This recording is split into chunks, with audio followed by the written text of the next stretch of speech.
মোদি যেভাবে সকলকে সাথে নিয়ে এই ল্যান্ড বাউন্ডারি চুক্তিটি পাশ করিয়েছেন, আমরা তাৎক্ষণিকভাবে বিএনপির পক্ষ থেকে এটাকে অভিনন্দন জানিয়েছি।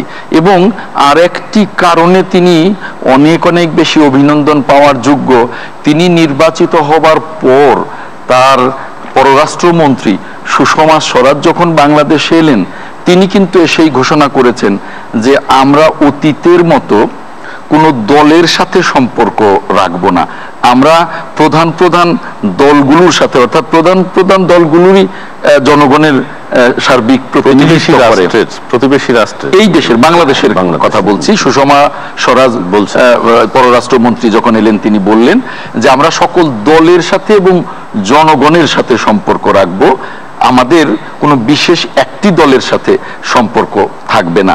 এবং সেটাকেও বাংলাদেশের মানুষ তার বক্তব্যকেও ভূয়সী প্রশংসা করেছে। এবং এ তারিখেও যখন দেখা গেল যে মাননীয় প্রধানমন্ত্রী নরেন্দ্র মোদীর বাংলাদেশ সফরে বারবারই সরকার থেকে বলা হচ্ছিল যে, এবং গতকালকেও মাননীয় পররাষ্ট্রমন্ত্রী বলেছেন যে বিএনপি চেয়ারপারসন বেগম খালেদা জিয়ার সাথে নরেন্দ্র মোদীর দেখা করবার কোনো সুযোগ নেই, যেটা আমি নিজে দেখেছি তার ব্রিফিংয়ে। অথচ সন্ধ্যাবেলায় দেখলাম যে ভারতের পররাষ্ট্র সচিব সুব্রানিয়াম জয়শঙ্কর তিনি নিজে ব্রিফিং করে বলছেন যে বাংলাদেশে রাষ্ট্রপতি, প্রধানমন্ত্রী, বিরোধী দলীয় নেতা এবং বিএনপি চেয়ারপারসন বেগম খালেদা জিয়ার সাথে সাক্ষাৎ করবেন। দ্বিধাদ্বন্দ্ব তো ছিল, একটা পত্রিকায় এসছে যে ম্যাডাম খালেদা জিয়ার সাথে নরেন্দ্র মোদীর সাক্ষাতে দিল্লির হ্যাঁ, ঢাকার না, এরকম একটা খবর এসছে এবং ঢাকা চেষ্টা করছে যাতে দেখা না হয়, যেটা অবশ্যই একটা দেশের জন্য শুভনীয় নয়। কি বিএনপি এতদিন ভারত বিরোধী রাজনীতি করেছে, বিএনপির প্রতিষ্ঠাতা শহীদ রাষ্ট্রপতি জিয়াউর রহমান কিন্তু প্রথম সার্কের চিন্তা করেন, এটা সকলেই জানেন। এবং সার্কের চিন্তা করা মানেই ভারত সহ এই সাউথ এশিয়ান রাষ্ট্রগুলোর সাথে সম্পর্ক জোরদার করা। তো যেখানে সম্পর্ক জোরদারের বিষয়, এবং রাষ্ট্রপতি জিয়াউর রহমানের সময় গঙ্গাতে আমরা পর্যাপ্ত পানি পেয়েছি এবং ভারতের সাথে সুসম্পর্ক ছিল, সব সময়ের জন্য ছিল। হয়তো ভারতের কোনো কোনো রাজনৈতিক দলের সাথে, যেমন ভারতের যে ক্ষমতাসীন কংগ্রেস সরকার, তাদের সাথে বাংলাদেশের বা বিএনপির ওরকম সম্পর্ক ছিল না, যেটা আমরা দেখেছি যে 5 জানুয়ারির বিতর্কিত সেই নির্বাচনেও তারা যেভাবে সমর্থন দিয়েছেন, সুজাতা সিং, শিবশঙ্কর মেনন, তারা এসে যেটা এরশাদ সাহেব প্রকাশ্যে বলেও দিয়েছেন, যে কারণে একটি দলের সাথে, কিন্তু ভারতের সাথে বা রাষ্ট্রের সাথে বিএনপির কখনো খারাপ সম্পর্ক ছিল না এবং এটা থাকার উচিত নয়। আপনাকে ধন্যবাদ। আমি কথাটা বলেছি এই জন্য যে অনেক সময় আমরা বিএনপির মুখে ভারত বিরোধী কথা শুনেছি এবং এই সাক্ষাৎকারের বিষয়টি অনেক দিন পর আজকে কিন্তু কনফার্ম হলো যে বিএনপির সাথে নরেন্দ্র মোদী বসবেন, কথা বলবেন। কারণ আমরা চাই ভারত সহ আমরা চাই সবার সাথে আলোচনা, সুন্দর সম্পর্ক, এবং নরেন্দ্র মোদী বাংলাদেশে আসছেন এটাকে আমরা স্বাগতই জানাই না, শুধু আমাদের বন্ধুত্বকে আরো সুদৃঢ় করবে এটা আমরা চাই। ধন্যবাদ আপনাকে। এবার আমি মোহাম্মদ শাহেদ আপনার কাছে যাব, যে আমরা 3 জনের বক্তব্যই শুনেছি, আপনিও শুনেছেন, এবং পত্রপত্রিকা আমরা মিস্টার নরেন্দ্র মোদীর এই সফর সম্পর্কে অনেক আলোচনা বিশ্লেষণ আমরা শুনছি এবং দেখতে পাচ্ছি। এই বিষয়ে আমি একটা কথা একবার প্রশ্ন করেছিলাম এর আগেও, সেটি হচ্ছে যে মিস্টার নরেন্দ্র মোদী যখন প্রধানমন্ত্রী হবেন বা হচ্ছেন বা ইলেকশন হচ্ছে, তখন আমরা জেনেছি যে বিজেপি যদি ক্ষমতায় আসে তাহলে এই বাংলাদেশের জন্য বা আন্তর্জাতিক প্রতিবেশী রাষ্ট্রগুলোর জন্য এক ধরনের কট্টরপন্থী হিসেবে ধরা হতো এবং একক সংখ্যাগরিষ্ঠতা পেয়ে তারা ক্ষমতায় এসছেন। এবং ক্ষমতায় আসার পর আমরা দেখতে পাচ্ছি যে তার মতো উদার মানুষ ভারতে আমরা খুব কমই দেখেছি। আপনার কাছে কি মনে হয়? ধন্যবাদ। প্রথমে আগে নরেন্দ্র মোদীর এই বাংলাদেশের সফরটি আমরা স্বাগত জানাই সবাইকে, কারণ তার এই সফরের মধ্য দিয়ে, আপনার প্রশ্নে আসছি, তার এই সফরের মধ্য দিয়ে আমাদের কিন্তু বেশ কয়েকটি চুক্তি সম্পাদিত হবে। তার মধ্যে অন্যতম চুক্তি হচ্ছে কানেক্টিভিটি, যেটা আমরা রেল, রোড, যেটার মাধ্যমে ঢাকা থেকে শিলং হয়ে গুয়াহাটির একটা রুট কানেক্টিভিটি আমরা পাবো। আরেকটি হচ্ছে কলকাতা থেকে ঢাকা, আগরতলা, যেটা আগে 48 ঘন্টা সময় লাগতো সেটা এখন 12 ঘন্টা পাবো। এছাড়া নরেন্দ্র মোদী যে ভারত যেটা আমাদেরকে সাহায্য করবে 1350 মেগাওয়াটের রামপালে যে বিদ্যুৎ কেন্দ্র হচ্ছে সেই বিদ্যুৎ কেন্দ্রে ভারত সহায়তা করবে, নৌ প্রোটোকল রি-এগ্রিমেন্ট করার ব্যাপারে আমাদেরকে সহায়তা করবে এবং সুন্দরবনকে ঢেলে সাজানোর জন্য উভয় দেশ কিন্তু একসাথে কাজ করবে বলে আমরা আশা করছি। 600 মেগাওয়াট বিদ্যুৎ যেটা ভেড়ামারা দিয়ে আসবে সেটার ব্যাপারে আমাদেরকে ভারত আমাদের কাছে বিক্রি করবে। 100 মেগাওয়াট ত্রিপুরা থেকে আমাদের কাছে আসবে। আর এছাড়া যেটি আরেকটি বিষয়, ব্যবসা বা দুই দেশের সম্পর্ক আরো জোরদার করার ক্ষেত্রে ভিসা জনিত যে জটিলতাটা আমাদের আছে সেই জটিলতাটা বোধহয় কিছুটা কাটবে। অন অ্যারাইভাল ভিসা, যারা প্লেনে যাবেন বা ইয়েতে যাবেন, অন অ্যারাইভাল ভিসা পাবেন, এরকম একটা হয়তো এগ্রিমেন্ট হবে। আর তিস্তা চুক্তির ব্যাপারে যে জিনিসটা হয়তো প্রাথমিক কোনো আলোচনা হবে, তবে আমরা মাননীয় পররাষ্ট্রমন্ত্রী যেটি বলেছেন যে তিস্তা চুক্তির ব্যাপারে এত ব্যস্ততা কেন, আমাদের কাজ চলছে, বিষয়টা হচ্ছে দেখেন, এবং আমি আপনাকে বলি এই যে ল্যান্ড বাউন্ডারি যে এগ্রিমেন্টটা এটা কিন্তু বহুদিন আগের থেকে শুরু হয়েছে, বাট এটা কিন্তু কনক্লুশন হলো, তিস্তা চুক্তিরও কনক্লুশন হবে। আপনি যে প্রশ্নটি আমাকে করেছেন, নরেন্দ্র মোদী কিন্তু একজন উনি হিন্দু জাতীয়তাবাদী রাজনীতিতে বিশ্বাস করেন, আরএসএস এর সদস্য ছিলেন, তার বিরুদ্ধে কিন্তু কয়েকটি অভিযোগ এসছে এবং সেগুলো কিন্তু তদন্ত হয়েছে, তদন্তে কিছু আসে নাই। এবং উনি ক্ষমতায় আসার পরে একটা সাংঘাতিক পরিমাণ মানুষের মধ্যে সংশয় ছিল যে মুসলমানদের উপর কোনো আগ্রাসন আসে কিনা। আজ পর্যন্ত একটি আগ্রাসনও কিন্তু মুসলমানদের প্রতি আসেনি, বরঞ্চ এটি একটি লক্ষণীয় বিষয় যে উনি গত শবে বরাতে, পবিত্র শবে বরাতের রাতে উনি কিন্তু মুসলিম নেতাদেরকে নিয়ে মিটিং করেছেন, মুসলিম নেতাদেরকে নিয়ে উনি কথা বলেছেন। তাহলে আমার কাছে মনে হয় নরেন্দ্র মোদীর এই বাংলাদেশের সফরটা কিন্তু আমাদের জন্য অত্যন্ত তাৎপর্যমূলক একটা আরেকটি জিনিস এখানে আমি একটুখানি পরিষ্কার করি, আমাদের মাননীয় সংসদ একটা কথা বলেছেন যে আমরা কতটুক জমি পাচ্ছি, কতটুক জমি হারাচ্ছি, এটা নিয়ে কিন্তু অনেক ধরনের বিতর্ক আছে। আমি একটু এটাকে স্পেসিফাইড পয়েন্ট আউট করি। এই চুক্তিটার মূল জিনিস হচ্ছে অচিহ্নিত 6.1 কিলোমিটার সীমান্ত রেখা, ছিটমহল বিনিময় এবং অমীমাংসিত পরস্পরের দখলে থাকা ভূমি। এখানে 111টি ছিটমহল, যার জমির পরিমাণ 17,160.63 একর বাংলাদেশ পাবে। আমি তো বলি অপরপক্ষে 51টি ছিটমহল 7,110.02 একর ভারত লাভ করবে। এখানে কিছু অপদখল আমি একটু বলে নেই, এখানে কিন্তু সম অধিকার দাবি করেন না, এখানে আরেকটু বলি অপদখলে 2,777.38 একর জমি ভারত লাভ করবে, যেটা অপদখলে ছিল, এবং বাংলাদেশের অপদখলে থাকা 2,267.882 একর জমি বাংলাদেশ লাভ করবে। এখানে কিন্তু এটা কিন্তু একদম স্পষ্ট ফিগার, আমি কিন্তু ফিগার আউট করে দিলাম জিনিসটাকে। তো এইগুলো হচ্ছে আমাদের অর্জন, এগুলো হচ্ছে আমাদের অর্জন। আমি আজকে ভোরের কাগজের একটি রাউন্ড টেবিল বৈঠকে গিয়েছিলাম, সেখানে এই ছিটমহলবাসীরা এসেছিলেন, সেখানে তাদের কতগুলো দুঃখ দুর্দশার কথা শুনলাম। তাদের নাকি সন্তান প্রসব করতে হলে তাদের হসপিটালে গিয়ে অন্য একজন ব্যক্তির নাম দিয়ে তাদের সন্তান প্রসব করতে হতো, কারণ তারা কোন দেশের নাগরিক এটা স্পেসিফাইড ছিল না। ছেলে মেয়েদেরকে পরীক্ষা নিতে গেলে, ছেলে মেয়েদের স্কুলে ভর্তি হতে গেলে বাপের নাম চেঞ্জ করে দিতে হতো, কারণ তারা কোন দেশের নাগরিক এটা স্পেসিফাইড ছিল না। আজকে আমি মনে করি এই ছিটমহলবাসীরা তারা নতুন করে আবার বাঁচার স্বপ্ন দেখতেছে, তারা নতুন করে আবার এগিয়ে যাওয়ার স্বপ্ন দেখতেছে। ছিটমহলবাসী আমরা এবং বাংলাদেশের মানুষও খুব খুশি যে এরকম একটি চুক্তি সম্পাদিত হয়েছে এবং সেটা আগামীকাল। এবং আপনার কাছে আমি সংক্ষেপে শুধু একটা কথা জানতে চাই, তারপরে আমরা বিরতিতে যাব। সেটা হচ্ছে যে মমতা ব্যানার্জি একবার আমরা শুনেছি যে ঢাকা সফরে আসবেন না মানে প্রধানমন্ত্রীর সাথে, এবং তারপর আবার শুনেছি আসবেন, এখন আবার শুনছি যে তিনি এসে গেছেন, অলরেডি বাংলাদেশে এসছেন। এটাকে আপনি কিভাবে দেখছেন? 1 মিনিট একটু বলেন, তারপর আমরা বিরতিতে যাব। ধন্যবাদ। এটা খুবই ইন্টারেস্টিং প্রশ্ন। আমি সবসময় এটা অ্যাজিউম করে এসেছি যে মমতা ব্যানার্জি বাংলাদেশের জন্য অত্যন্ত গুরুত্বপূর্ণ ব্যক্তিত্ব, হতে পারেন তিনি মুখ্যমন্ত্রী, কিন্তু তাকে আমাদের সবসময় ভালো গুড হিউমারে রাখা এটা আমাদের জাতীয় স্বার্থের জন্য অপরিহার্য। এবং আমি আনন্দের সাথে বলছি যে তিনি যে ঢাকা সফরে এসেছিলেন, মাননীয় প্রধানমন্ত্রী তাকে যথাযথ সম্মান দেখিয়েছেন এবং মমতা ব্যানার্জি মোরাললেস বলতে যায় যে বাংলাদেশের বন্ধু হিসেবে যে কাজ করবে এটা তিনি কথা দিয়ে গিয়েছেন। উনি নিজেই বলেছেন যে আপনারা একটু ধৈর্য ধরুন, এবং এই জন্য আমি মনে করি যে তিনি ঢাকায় এসছেন, আগে চলে এসছেন, এখন তিনি ঢাকায় আগেও চলে যাবেন। তিনি নিজেই বলেছেন যে সীমান্ত চুক্তিটা হওয়ার ব্যাপারে তার আগ্রহ, কিন্তু আমার মনে হয় তার রাজনীতিক ভবিষ্যৎ স্পৃহা অনেক বেশি এক্সটেন্ডেড।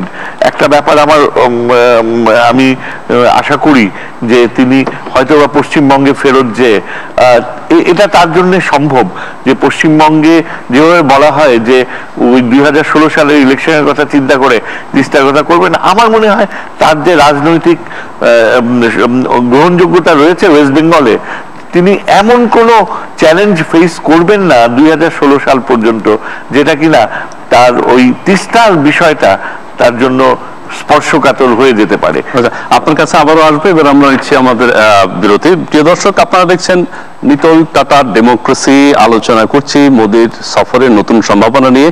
এই মুহূর্তে আমরা নিচ্ছি ছোট্ট একটা বিরতি, কিছুক্ষণ পরেই আবার ফিরছি, আমাদের সঙ্গে থাকুন।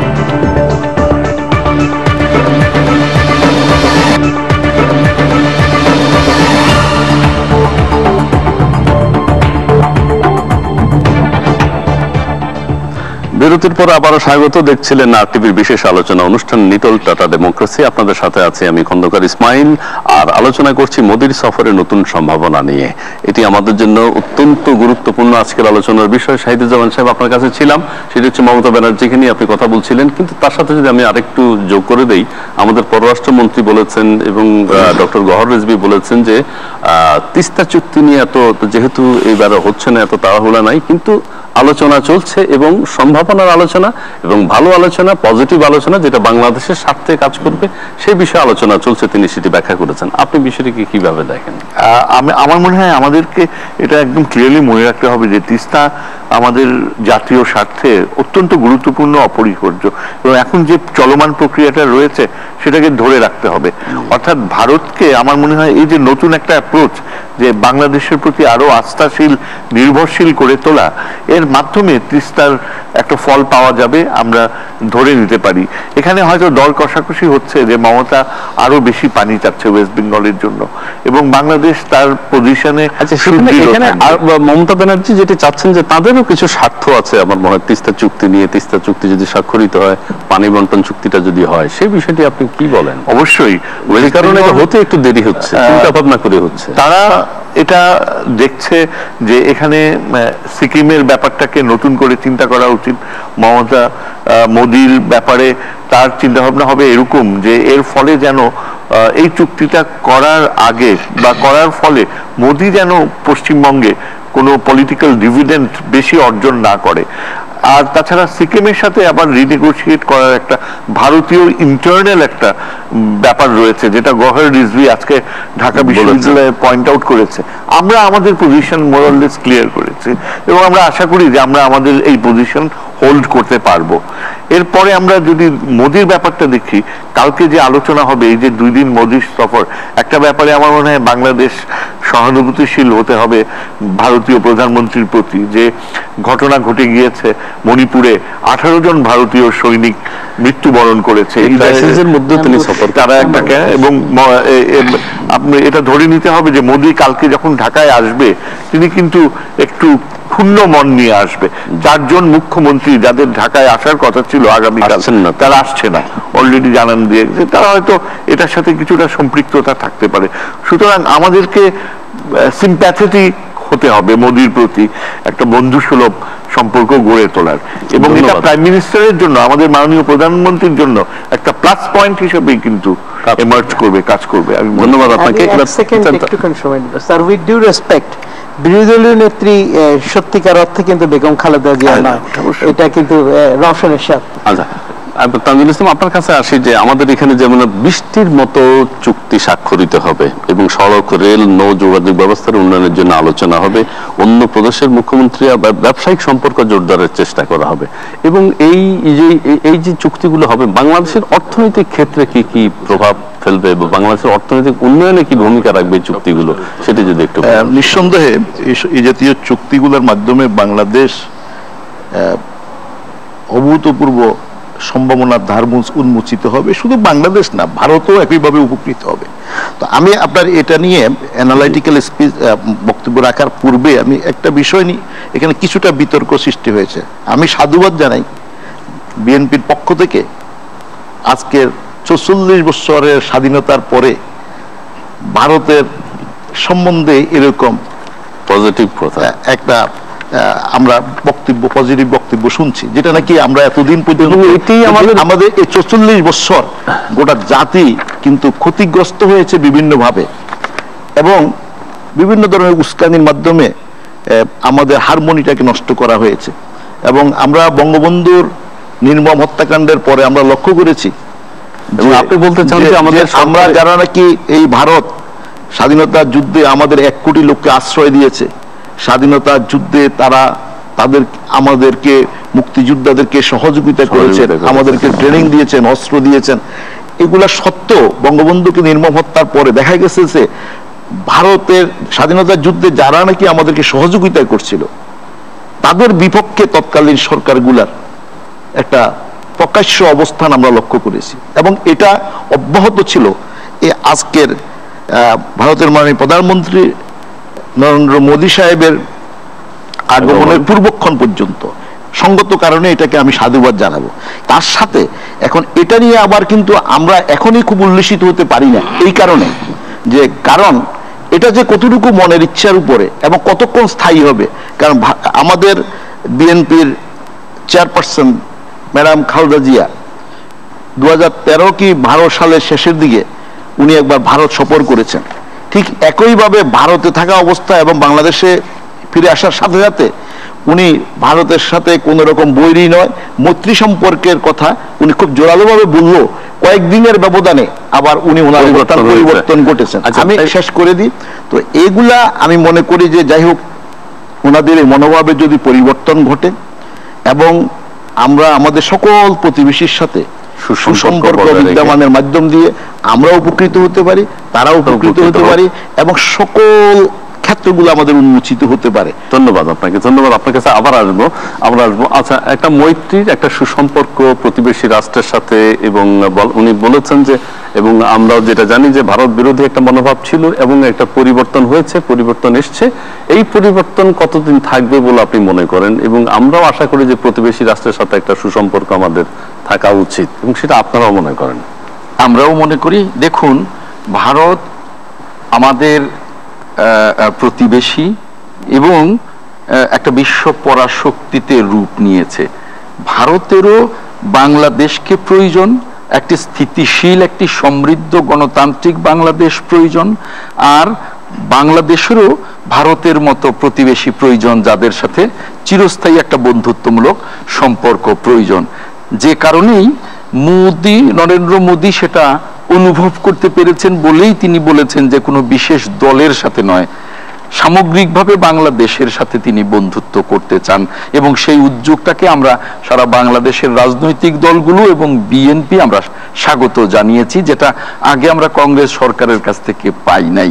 এখন উনি একটা কথা বললেন, একটা উদ্যোগ ছিল যে পানি বন্টন চুক্তি, তিস্তা চুক্তি, গঙ্গা ছিল, সমস্ত কিছুই কংগ্রেস সরকারের কাছে করেছেন। হ্যাঁ, কংগ্রেস সরকারের কাছে আমরা কিন্তু আশা করেছিলাম যে এই ধরনের 5ই জানুয়ারির মতো একটি গণতান্ত্রিক বাংলাদেশে 5 জানুয়ারির মতো এরকম একটা নির্বাচনী প্রহসন না হোক। আমরা কিন্তু সেই সহযোগিতা পাইনি, বরং তাদের উল্টো সহযোগিতা আমরা দেখেছি শিবশঙ্কর মেনন এবং সুজাতা সিং এর বাংলাদেশে আনাগোনা এবং তাদের কার্যক্রম দেখে। কাজেই এই যে একটু আগে আমরা শুনলাম যে বাংলাদেশ সরকার কখনো বলেনি যে ম্যাডাম খালেদা জিয়ার সাথে যেন সাক্ষাৎ হয় না। এর আগে কিন্তু যখন একেবারে 5 জানুয়ারির নির্বাচনের পরপর অনেক বিদেশি কূটনীতিকরা, বিদেশি টিম যখন ম্যাডাম খালেদা জিয়ার সাথে সাক্ষাৎ করেন, সরকার কিন্তু ঢাকঢোল পিটিয়ে বলেছেন যে তিনি তো এখন বিরোধী দলীয় নেতা না, প্রধানমন্ত্রী না, তার সাথে কেন দেখা করবে, তার সাথে কেন দেখা করে। এগুলো কিন্তু পত্রপত্রিকায় এসছে, টেলিভিশনে এসছে।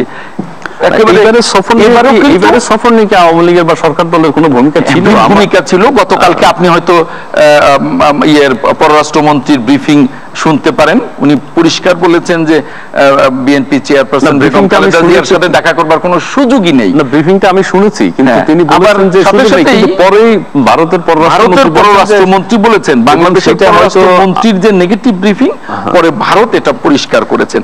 তাতে করে এতদিন তো একটা ধারণা ছিল যে দেখা হবে না, এরকম একটা ধারণা ছিল। এটা তাতেই বোঝা যায় স্পষ্ট বিষয়টা। এখন আমি ওই সমুদ্র চুক্তির কথা বললেন, সমুদ্র চুক্তির জন্য কারা উদ্যোগ নেবেন সেই সময়টা তো তখনও আসেনি। যখন সমুদ্র চুক্তির বিষয়ে সময় এসছে এবং আরবিট্রেশনের ব্যাপারে সময় এসছে, তখন যে সরকার ক্ষমতায় ছিল তারা সেই সময়ে তারা আরবিট্রেশনের জন্য গেছেন। এখন বাংলাদেশের সেই সরকার মনে করেন সমুদ্র চুক্তিতে তারা লাভবান হয়েছেন, আবার মিয়ানমার মনে করে তারাই লাভবান হয়েছেন, কারণ তারা বাংলাদেশের অভ্যন্তরে, বাংলাদেশ দাবি করতো এরকম 5টি পূর্ণ ব্লক এবং 3টি আংশিক ব্লক তারা পেয়েছে। তারাও ওদিকে উৎসব করছে, এদিকে বাংলাদেশ উৎসব করছে। সময় বলে দেবে যে এই সমুদ্র সীমা চুক্তিতে আমরা কতটুকু সফল হয়েছি। কিন্তু আমি বলবো যে নরেন্দ্র মোদী বাংলাদেশে আসবেন, তিনি বাংলাদেশ গণতন্ত্র পুনঃপ্রতিষ্ঠায় একটি স্বচ্ছ নির্বাচনের জন্য এ দেশটাকে একটি সমৃদ্ধ দেশ হিসেবে, পাশের দেশ, একটি স্থিতিশীল দেশ হিসেবে গড়ে তুলবার জন্য তার কাছে আমরা বাংলাদেশের মানুষ সহযোগিতা চাইব এবং সেই সহযোগিতার আশা করি তিনি করবেন, এ কামনা আমার। সহযোগিতা পাবেন ইনশাল্লাহ, এবং সুসম্পর্ক তৈরি হোক, আপনাদের পক্ষ থেকে হোক। ভারতের বিরুদ্ধে যে সব কথা বলা হয় বা সংসদ সদস্য যে কথাটি বলেছেন, কিছু কিছু কথা এসছে, সেই কথাগুলো আমরা আশা করি আর থাকবে না। প্রতিবেশী রাষ্ট্রের সাথে আমাদের, বাংলাদেশের মানুষ হিসেবে আমাদের একটা শক্তিশালী রাষ্ট্রের সাথে আমাদের সুসম্পর্ক থাকা উচিত। আপনি কি মনে করেন? বিষয়টা হচ্ছে পররাষ্ট্রনীতি না, যে কোনো দেশের ফরেন পলিসি কিন্তু খুব তাড়াতাড়ি চেঞ্জ হয় না। ফরেন পলিসিটা কিন্তু খুব স্ট্রং একটা পলিসি। এখানে আজম ভাই কিন্তু দুটো জিনিস বলেছেন। একটা হচ্ছে 5ই জানুয়ারির ইলেকশনটি কংগ্রেস সরকার মানে এটা সমর্থন দিয়েছেন। আসলে কি তাই? বাংলাদেশের নির্বাচন কি নিয়ন্ত্রণ করে বিদেশি কোনো সরকার? কি বাংলাদেশের নির্বাচন নিয়ন্ত্রণ করে না? বাংলাদেশের সরকার, বাংলাদেশের নির্বাচন বাংলাদেশি সরকার নিয়ন্ত্রণ করে, নির্বাচন কমিশন নিয়ন্ত্রণ করে। এখানে কংগ্রেস আসলে কি আর বিজেপি আসলে কি? কংগ্রেস আসে যে জিনিসটা হয়েছে, উনি বলছেন যে কংগ্রেস সরকার হয়তো আওয়ামী লীগ সরকারকে পূর্ণ সমর্থন দিয়েছে। বিজেপি সরকার কি আওয়ামী লীগ সরকারকে পূর্ণ সমর্থন দেয়নি? বিজেপি সরকারের সময় কি নরেন্দ্র মোদী আসছেন না বাংলাদেশ ভিজিট করতে? অবশ্যই আসছেন। এখানে একটা ম্যাটার অফ ফরেন পলিসি। দেখেন, এখানে বিজেপি যখন, নরেন্দ্র মোদী যখন ক্ষমতায় আসলেন, তখন কিন্তু একটা রব উঠলো যে এবার বোধহয় আওয়ামী লীগের একটা টানপোড়েন শুরু হয়ে যাবে, কারণ কংগ্রেসের সাথে আওয়ামী লীগের একটা সুসম্পর্ক আছে, বিজেপির সাথে এখনো সুসম্পর্ক নাই। সেই কারণে কিন্তু আওয়ামী লীগের একটা টানপোড়েন শুরু হবে, কিন্তু সেই ফরেন পলিসি কিন্তু চেঞ্জ হয় নাই। বিজেপি সরকার বরঞ্চ বর্তমান আওয়ামী লীগ সরকারের সাথে সুসম্পর্ক বজায় রেখেছে। আরেকটি জিনিস আমি এখানে বলতে চাচ্ছি, কংগ্রেস সমর্থিত সরকারের সাথে বিএনপির সম্পর্ক ভালো ছিল না দেখেই কি প্রণব মুখার্জির সাথে ওনারা দেখা করেন নাই? এটা কিন্তু আমার একটা প্রশ্ন রয়ে গেল। এটা কিন্তু আমার একটা প্রশ্ন রয়ে গেল। কংগ্রেস সমর্থিত সরকারের সাথে বিএনপি সম্পর্ক ছিল না বলে কি তারা দেখা করে নাই? হরতালের কথা বলা হয়েছিল যে হরতালের কারণে বেগম জিয়া তখন এখন বিষয়টা হচ্ছে, দেখেন এই কথা যদি হরতালটা কিন্তু উনাদের হরতাল দিয়েছিল, হরতালের কথা যদি বলেন তাহলে তো এখানে আমাকে আরো 2-4টা কথা বলতে হয়। সংক্ষেপে যদি বলে দেন। আরো 2-4টা কথা বলতে হয়, কারণ বিএনপি চেয়ারপারসন কিন্তু হরতাল অবরোধে উনি বাইরে বেরোন না, এটা কিন্তু উনি বলেছেন। কিন্তু লাস্টলি যেদিন উনি কোর্টে গেলেন সেদিন কিন্তু অবরোধ ছিল, তাহলে উনি কিভাবে গেলেন? আচ্ছা, মাননীয় প্রধানমন্ত্রীর সাথে একদিন টেলিফোন কনভারসেশনে আমরা যাব না, আমরা সেটাই। আরেকটি জিনিস হচ্ছে এই যে এখানে বিএনপির সাথে আলাপ আলোচনা, বিএনপির সাথে নরেন্দ্র মোদীর দেখা হবে কি হবে না, এই যে একটা ধোঁয়াশা, এই ধোঁয়াশার ব্যাপারে আমি একটু কথা বলতে চাই। এখানে কিন্তু কতদিন আগে, ধোঁয়াশা এখন আর নাই, কতদিন আগে কিন্তু বিএনপি পক্ষ থেকে একটা বক্তব্য এসেছিল যে বিজেপি সভাপতি তাদেরকে ফোন করেছে, ফোন করে তাদেরকে বলেছে, তাদের সাথে কনভারসেশন করেছে। পরক্ষণে কিন্তু বিজেপি থেকে বলা হয়েছে যে তাদেরকে কোনো রকম ফোন করে নাই। এরকম কিছু কিন্তু কন্ট্রাডাক্টরি কথাবার্তা আছে। আচ্ছা, সেই বিষয়ে তবে সেটা এখন আর নেই। অধ্যাপক এম শাহিদুজ্জামান, ধন্যবাদ আপনাকে। এবার আপনার কাছে আমি আরেকটি বিষয় জানতে চাই যে এক সময় বাংলাদেশের রাষ্ট্রদূত ছিলেন, মার্কিন রাষ্ট্রদূত, তিনি বলেছেন যে মমতা ব্যানার্জি যে নরেন্দ্র মোদীর সাথে একটা সম্পর্ক আছে কিন্তু সুসম্পর্ক নেই তার তৃণমূল কংগ্রেসের, সেই সুসম্পর্ক নাই বিধায় মমতা ব্যানার্জি নরেন্দ্র মোদীর এই যে তিস্তা চুক্তি স্বাক্ষরের বিষয়টি তিনি খুব হতাশ হয়েছেন এবং আশা করছেন যে আগামীতে হয়তো নরেন্দ্র মোদী এটি করাতে পারবেন মমতা ব্যানার্জিকে দিয়ে। সেই বিষয়ে যদি আপনি একটু বিশ্লেষণ করেন। আমার মনে হয় এটা খুব ইম্পর্টেন্ট আমাদের পক্ষ থেকে যে ভারতকে এবং মমতা ব্যানার্জিকেও সুস্পষ্টভাবে এটা বোঝানো অত্যন্ত ভদ্রভাবে যে তিস্তায় যে আলোচনায় আমরা উপনীত হয়েছি এটা অনেক পেইনস্টেকিং ছিল, অনেক সময় সাপেক্ষ এবং বাংলাদেশ এই অবস্থান থেকে কিছুতেই সরতে পারবে না। অপরদিকে মমতাও কিন্তু এটা বুঝতে পারে যে 2016 সালের ইলেকশনকে সামনে রেখে তিনি চুক্তি করবেন না, এটা ঠিক না। আমি এই ব্যাপারের সাথে আমি একমত না। আসল ব্যাপার হচ্ছে যে মোদি আরো বিচার বিশ্লেষণ আবার মনে হয় করছে না, আসল ব্যাপারটা হচ্ছে যে পশ্চিমবঙ্গে বিজেপি কতখানি ফুটহোল্ড রাখবে। বর্তমানে সিপিআইএম কিন্তু মমতার জন্য থ্রেট না, কারণ সিপিআইএম এর লিডারশিপ একেবারেই বিভক্ত হয়ে আছে। মমতা যদি চায়, সিরিয়াসলি চেষ্টা করে, তিনি কিন্তু উত্তরবঙ্গে তার ভোটার কনস্টিটিউয়েন্টসকে বোঝাতে পারবে যে বাংলাদেশের সাথে একটা ভালো কার্যকর চুক্তি করতে কেন্দ্রকে সাহায্য করা এটা পশ্চিমবঙ্গের স্বার্থে, কেননা পশ্চিমবঙ্গের অর্থনীতি অনেকাংশেই বাংলাদেশের সাথে সংযুক্ত এবং এই যে পশ্চিমবঙ্গের সাথে উত্তর পূর্ব ভারতের যে যোগাযোগ প্রক্রিয়া, এই যোগাযোগ প্রক্রিয়া পশ্চিমবঙ্গের জন্য ক্রিটিক্যাল ভবিষ্যতে এবং বাংলাদেশের সহযোগিতা ছাড়া এই সংযোগ সম্ভব না। কাজেই মমতা এটা ডেফিনেটলি অ্যাপ্রিসিয়েট করবে যে তার ভবিষ্যৎ চিফ মিনিস্টারশিপের একটা বড় সার্থকতা ডিপেন্ড করে বাংলাদেশের গুডউইলের উপরে এবং সেই দিক থেকে চিন্তা করতে গেলে মোদিকে তিনি অপেক্ষায় রাখবেন দীর্ঘ সময়, এটা আমার মনে হয় মমতার জন্যই আত্মঘাতী হতে পারে। ধন্যবাদ আপনাকে, ধন্যবাদ আপনাকে। এবার আমি মোহাম্মদ শাহিদ আপনার কাছে আবার জানতে চাই যে নরেন্দ্র মোদীর এই সফরকে ঘিরে আমাদের যে অনেক প্রত্যাশা এবং চাওয়া, এই প্রত্যাশা চাওয়া কতটুকু পূরণ হবে বলে আপনি মনে করেন? 1 মিনিটে বলবেন। প্রত্যাশা চাওয়ার জায়গাটা কিন্তু আমাদের অনেক বড়, তাই না? তবে আমার কাছে মনে হয় কতগুলো জিনিস আমাদের খুব ক্লিয়ার করা উচিত।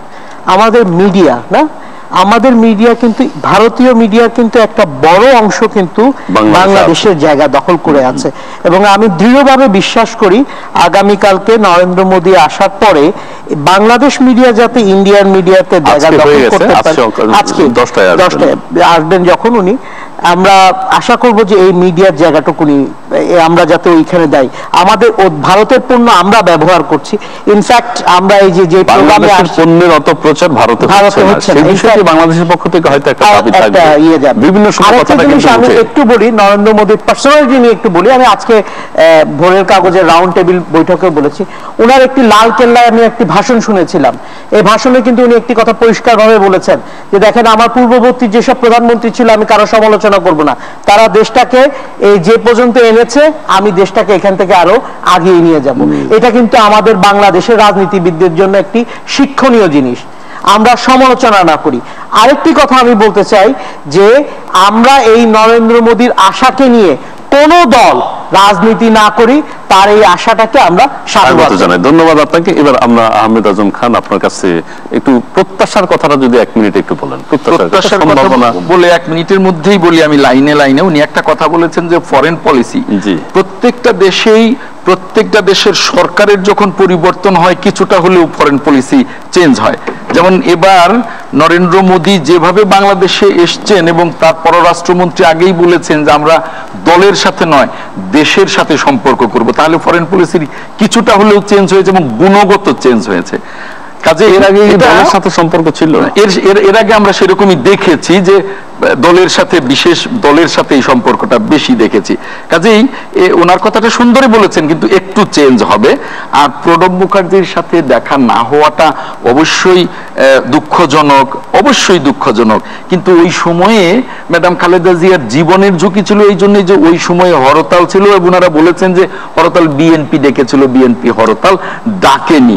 কারণ হরতালের সময় এমন কিছু ঘটনা ঘটে, কারা ঘটায় কেউ জানে না। বলা হচ্ছে যে হরতালটা কিছু সময়ের জন্য বা শিথিল করেও কি তিনি দেখা, সেটা আলাদা কথা। আমরা তখন কেন হয়নি আমরা পেছনে না যাই, সেটা পেছনে আমরা যেতে না যাই। আর একটা কথা বলেছেন যে যেদিন কোর্টে গেলেন, উনি সাধারণত হরতালে বের হন না ম্যাডাম খালেদা জিয়া, কোর্টে যেদিন গেলেন সেদিন অবরোধ ছিল। ওনার জ্ঞাতার্থে আমি বলতে চাই, উনি হয়তো ইনফরমেশনটা জানেন না। তারও কয়েকদিন আগে ব্যারিস্টার জমির উদ্দিন সরকার প্রেসকে বলে দিয়েছেন যে আর অবরোধ নেই, এটা বলে দিয়েছেন। আর শেষ কথাটি বলবো আমি, খুব আশাব্যঞ্জক, যে তিস্তা চুক্তি এর আগেও মমতা বন্দ্যোপাধ্যায়ের জন্য হয়নি, এখন এই সফরেও হচ্ছে না। আমি আশাবাদী হতে চাই যে ক্যারিসমেটিক লিডারশিপ নরেন্দ্র মোদী দেখাচ্ছেন, তাতে করে আমরা খুব তাড়াতাড়ি তিস্তা চুক্তিটা পাবো, এবং আমাদের তিস্তার পানি না পাওয়ার কারণে ওই অঞ্চলে যে অবস্থাটা তৈরি হয়েছে, মমতা বন্দ্যোপাধ্যায় এবং নরেন্দ্র মোদী সেটা অনুভব করবেন, এবং বাংলাদেশকে পানি দেবার জন্য খুব তাড়াতাড়ি আমরা তিস্তা চুক্তি নিয়ে খুব আশাবাদী, এ কথাই বলবো। ধন্যবাদ, চমৎকার বলেছেন। এবার তাজুল ইসলাম আপনার কাছে যাই, যে আমরা প্রত্যাশা, সম্ভাবনা এবং বাংলাদেশকে ঘিরে নরেন্দ্র মোদী বাংলাদেশের প্রথম সফর এবং একটা টান উত্তেজনা বিরাজ করছে প্রত্যেকের মধ্যে, যে ভালো কিছু হবে, ভালো কিছুর সম্ভাবনা আছে। এবং নরেন্দ্র মোদী বলেছেন যা কিছুই হবে দুই দেশের মানুষের জন্য, দুই দেশের জনগণের জন্যই কিন্তু সেটা কল্যাণকর হবে। আপনার কাছে আমরা সবাই আশাবাদী সঙ্গত কারণে, যে আজকের এই সময়ে অন্তত বিএনপি এবং কয়েকটি রাজনৈতিক দল আগে যেভাবে এদেশের মানুষকে বিদ্বেষিত করে তুলতেন, অথবা মানুষকে খেপাইয়া তুলতেন, অন্তত এই সময় ওনারা এটা করছেন না। আর ভারতের পক্ষ থেকে আমরা চাই যে এখন যে অবস্থানটা বিরাজ করছে রাজনীতিতে, অবশ্যই এটা একটা অনুকূল পরিবেশ। ভারতের পক্ষ থেকে আমরা অতীতেও দেখেছি, কিন্তু বর্তমানে দৃশ্যমানভাবে আমরা দেখতে পেরেছি যে ভারত আমাদের সাথে অমীমাংসিত সমস্যাগুলো সমাধান করে, উভয়ের মধ্যে সম্প্রীতি আরো জোরদার করে, উভয়ে লাভবান হওয়ার একটা নৈতিক যৌক্তিক ভিত্তি তৈরি করার চেষ্টা করছেন। আর তিস্তার পানি নিয়ে আপনি দেখুন, তিস্তা হিমালয় পর্বত থেকে সিকিম হয়ে পশ্চিমবঙ্গ হয়ে বাংলাদেশে প্রবাহিত। তো এখন এই বিষয়টি উনি খুব যথার্থভাবেই ব্যাখ্যা দিয়েছেন। বাস্তবতাটা এটাই, ভারতের পশ্চিমবঙ্গ এবং সিকিমের মধ্যে পানির ভাগাভাগির একটি ব্যাপার আছে, ওনাদের অভ্যন্তরীণ রাজনীতির কোনো বিষয় থাকতে পারে। তো এই বিষয়টা ওনাদের নিজেদের মধ্যে সমাধান করার জন্যই হয়তো অপেক্ষা করছেন বলে আমরা মনে করি। তবে যেহেতু আমরা ভারতের একটা সৎ এবং উদার মনোভাবের পরিচয় বিভিন্নভাবে পেয়েছি, এবং একটি বন্ধুসুলভ হিতৈষীর ভূমিকায় ওনারা অবতীর্ণ আছে, অতএব আমরা এই অবস্থায় তাদেরকে উত্ত্যক্ত না করার জন্যই আমরা মনে করি আমাদের পক্ষ থেকে আমাদের দাবিটি ন্যায্য, এবং এই ন্যায্য দাবি পূরণের জন্য ভারতের কাছে আমাদের অতীতেও আমাদের যেমনিভাবে আমাদের প্রত্যাশা ছিল, এখনো আমাদের প্রত্যাশাটা বিদ্যমান। এবং এই ব্যাপারে আমি মনে করি একটা ডিপ্লোম্যাটিক্যালি আলোচনা অবশ্যই অব্যাহত থাকবে। এই ছাড়াও ভারতের আমরা লক্ষ্য করছি, আপনার এর মধ্যে আলোচিত হয়েছে যে আমরা রামপাল বিদ্যুৎ কেন্দ্র যখন করি, তখনও বিএনপির পক্ষ থেকে এটা নিয়ে বিভিন্ন ধরনের বিতর্ক উত্থাপন করার চেষ্টা করা হয়েছে, উস্কে দেওয়ার চেষ্টা করা হয়েছে, কিন্তু এটা এখন আর ওনারা বলছেন না। তো এরকম আমরা ভারতকেও, এবং আমরা মালয়েশিয়ার সাথে, সিঙ্গাপুরের সাথে, চায়নার সাথে, জাপানের সাথে, কোরিয়ার সাথে আমরা মেগা প্রজেক্ট করছি, এবং আমাদের জ্বালানি সমস্যাকে সমাধানের জন্য যৌথ এবং বাইল্যাটারাল, ট্রাইল্যাটারাল, মাল্টিল্যাটারাল অ্যাপ্রোচ রাখার জন্য আমরা চেষ্টা করছি। আমি মনে করি আমাদের দেশের অভ্যন্তরে যে রাজনৈতিক দলগুলো এতদিন উস্কে দিয়ে তারা তাদের হীন স্বার্থ উদ্দেশ্য পালন করার জন্য এরকম একটা পরিবেশ সৃষ্টি করেছিল, তারা এখন অনেক দুর্বল। এবং তারা আজকে এতই দুর্বল হয়েছে যে তারা যাদেরকে চিরশত্রু হিসাবে এতদিন বিশ্ববাসীর কাছে, দেশের কাছে প্রতিষ্ঠিত করার চেষ্টা করেছেন, এখন তাদের কাছে আবার ওনারা, তাদেরই অবস্থানের কাছে আবার ওনারা সেখানে আজকে আত্মসমর্পণের মতনই একটি ভূমিকা পালন করছেন। এটাকে আমি এভাবে না বলে আমি শুধু বলবো যে তারা যদি সত্যিকার যে কোনো কারণে হোক তাদের বোধোদয় হবে, অথবা যে কোনো কারণে হোক তারা কিন্তু আজকে একটি সত্যিকার সঠিক অবস্থানে তাদের অন্তত বক্তব্য উত্থাপন করছেন। ধন্যবাদ আপনাকে, ধন্যবাদ তাজুল ইসলাম, ধন্যবাদ মোহাম্মদ। যে বাংলাদেশের এবং ভারতের এই প্রীতিময় সম্পর্কটি আমাদের এই অঞ্চল এবং সারা বিশ্বের মানুষের জন্য একটা নতুন ধরনের একটা মেসেজ দেবে। ধন্যবাদ আপনাকে, ধন্যবাদ তাজুল ইসলাম, ধন্যবাদ মোহাম্মদ শাহেদ, ধন্যবাদ আহমেদ আজম খান এবং ধন্যবাদ অধ্যাপক এম শাহিদুজ্জামান, আপনাদের চারজনকে। প্রিয় দর্শক, আমাদের চারজন বিজ্ঞ আলোচক আলোচনা করেছেন। মিস্টার নরেন্দ্র মোদী বাংলাদেশে আসছেন এবং সকাল 10টায় তিনি বাংলাদেশে আসবেন এবং মহান মুক্তিযুদ্ধের শহীদদের প্রতি শ্রদ্ধা জানাতে জাতীয় স্মৃতিসৌধে যাবেন, বঙ্গবন্ধু জাদুঘর পরিদর্শন করবেন। এরপরে বিভিন্ন চুক্তি বা রাষ্ট্রপতির সাথে দেখা করা বিভিন্ন কর্মসূচি তার 2 দিন ব্যাপী রয়েছে। সেই কর্মসূচিগুলো নিয়ে, সেই চুক্তিগুলো নিয়ে বাংলাদেশ অনেক আশাবাদী। বাংলাদেশ ভারতের মধ্যে এতদিন যে চুক্তিগুলো সম্পাদিত হয়নি সেই চুক্তিগুলো হবে এবং আশা করি বাংলাদেশের অর্থনৈতিক ক্ষেত্রে এই চুক্তিগুলো অনেক উল্লেখযোগ্য ভূমিকা রাখবে। আমরা মোদির আগমনকে স্বাগত জানাই, তাকে আমাদের এই বাংলাদেশে স্বাগতম, সুস্বাগতম। আর আগামী শুক্রবার আপনাদের সবার সাথে আবারও কথা হবে, দেখা হবে। সেই পর্যন্ত সবাই ভালো থাকুন। ধন্যবাদ।